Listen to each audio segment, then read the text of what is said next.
must get the permission and the approval of the Speaker. It is a fact. Mr. Speaker, I think Senator Gloria Orwoba is in order to debate within, unless, Mr. Speaker, these colleague senators will introduce guiding orders that tell Mr. Speaker that you need to debate in a certain manner. The rules of debate are very clear. So long as you don't impugn on article or standing. Mr. Speaker, can you protect me from the shouting? Can you conclude? Yes, I'm concluding, but they are shouting all over. Conclude your point. Mr. Speaker, you know, maybe there are things they ate in Mavweni that is making them to shout. Mr. Speaker, 101, Mr. Speaker, is very clear. There are contents of speech, Mr. Speaker. Mr. Speaker, the contents of speech is very clear understanding on the 101, Mr. Speaker. Therefore, Mr. Speaker, I request that Senator Gloria Orwoba be protected to debate as she wishes. Even if she wants to discuss about the weather, so be it, because the rules of debate are very clear. What is your point of order, Senator Onyonka? Mr. Speaker, we have absolutely no interest in stopping my sister Gloria Orwoba discussing matters pertaining to what actually transpired over the Shakahola investigations. What I have a problem about, Mr. Speaker, is that the very essence of this House, the very word known as integrity, the ability for this House to be left with, to do its job without being blackmailed and without being put on the spot, whereby there are aspersions and allegations being laid out on this floor by my sister, where Honorable Cherargei thinks, Mr. Speaker, that the reason why we went to Kilifi was to go and eat the way he normally likes to eat. Mr. Speaker, and my colleague, Mr. Cherargei, we don't like eating as much as you eat. We went to Shakahola, and let me inform you, we went to get the information without having it on the Hansard, for the simple reason that what we want to get is information that was validating what we had already tabled in the Hansard. So I don't mislead my young sister to deal with non-issues. Let her deal with the issues of why we got Shakahola. Thank you, Mr. Speaker. Senator Mungatana, what is your point of order? Speaker, I just, you know, I like to listen to debate, Mr. And it's not in my habit, actually, to intervene on points of orders, because I like to listen to debate and hear what people have to say. But, Mr. Speaker, did you hear the Honorable Cherargei quoting Standing Order 93, 92, 98, 101, and none of those, Mr. Speaker, are relevant to what he's saying, Mr. Speaker. None of them. Mr. Speaker, it is not fair, it is actually not fair to stand up, take the time of this House, and talk about things that are not relevant. Mr. Speaker, earlier in the day, the Honorable Senator Sifuna had raised the question of frivolous point of orders, Mr. Speaker.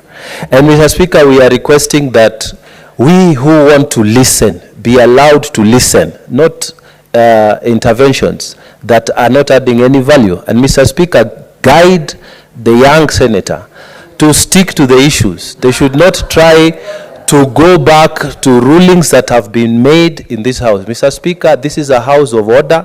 If someone doesn't want to listen, they can go and make noise outside, not in the House. Thank you. Senators, honorable senators, I have followed all the point of orders.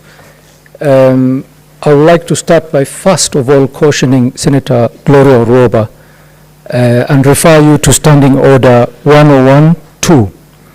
That it shall be out of order to introduce an argument which has already been discussed in this House. So while making your submission, stay away from gray areas if you're not sure.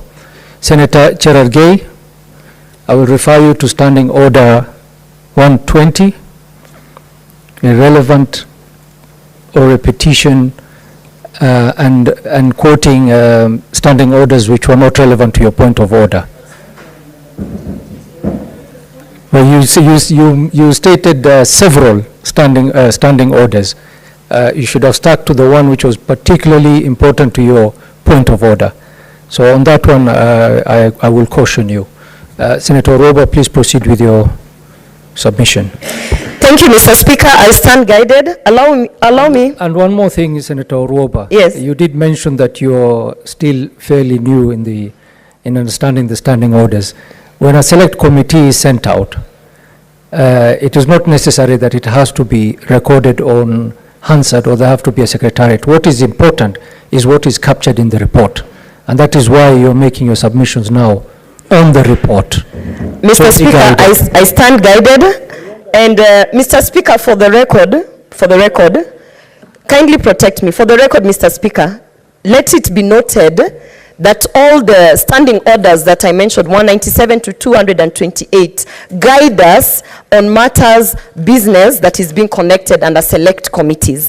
Mr. Speaker, I'm finding it very, very difficult each and every day when we come to give contributions, particularly as young women senators, that we keep on getting all this it's like, I've heard Senator Mungatana, Mr. Speaker, stand up and say, guide the young senator. Mr. Speaker, some of this terminology and allusions of discriminating senators based on their gender, based on their age, Mr. Speaker, this culture must stop, Mr. Speaker, as I continue to give my submissions. Mr. Speaker. Senator Orwoba. I would like... Senator Orwoba.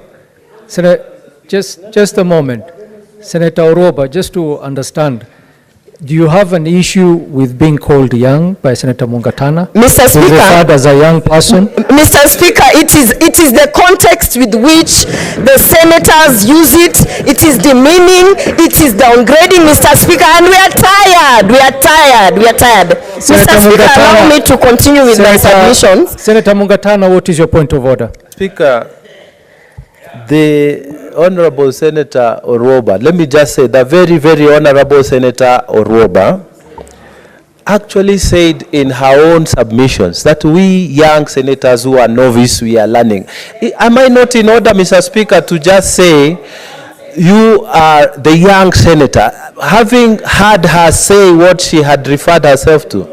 Mr. Speaker, I think, Mr. Speaker, with due respect, I am pleading with the House, Mr. Speaker, if you have content, to let us hear the content.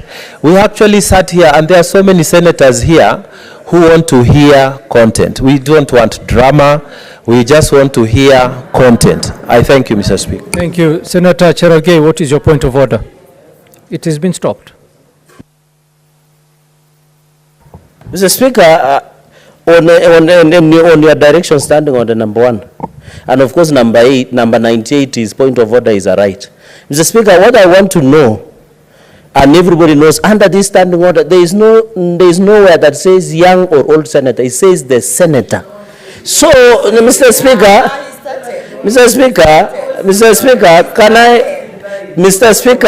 the context. Mr. Speaker, the context of saying the young senator, that context is wrong. It's like they're saying the woman senator or the old senator, Mr. Speaker. The standing order refers only to a senator. It does not say the young, old, or a woman, or a PWD senator. Mr. Speaker, let us follow the standing order. Thank you. And some of us will not be intimidated by shouts. I can tell you for free. Honorable senators, if I may rule on this, the reference that Senator Mungatana made was directly picked up from your own comment, Senator Orwoba.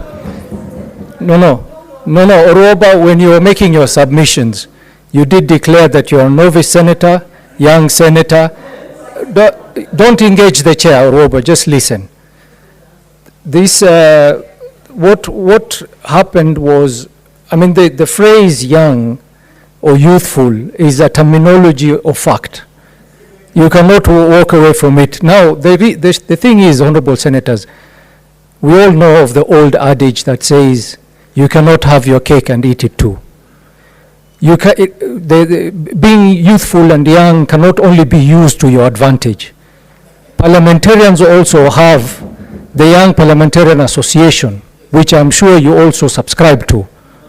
So the terminology of fact still remains that you're a member who's youthful and young. or a novice, as Senator Faki puts it. So don't take offense with that terminology. Please proceed and submit your... Thank you, Mr. Speaker. I'm guided by the old senator.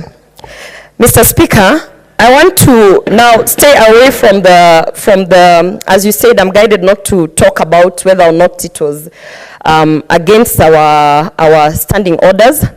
Mr. Speaker, I want to go ahead and say that perhaps my message is that we should continue to hold our standing orders high, Mr. Speaker, and to remember that even as we are sent out there are procedures, and we must follow them, Mr. Speaker, so that when we are tabling any report here, the report can actually be taken with the seriousness that it deserves, and that we might not be suspicious of anything, Mr. Speaker.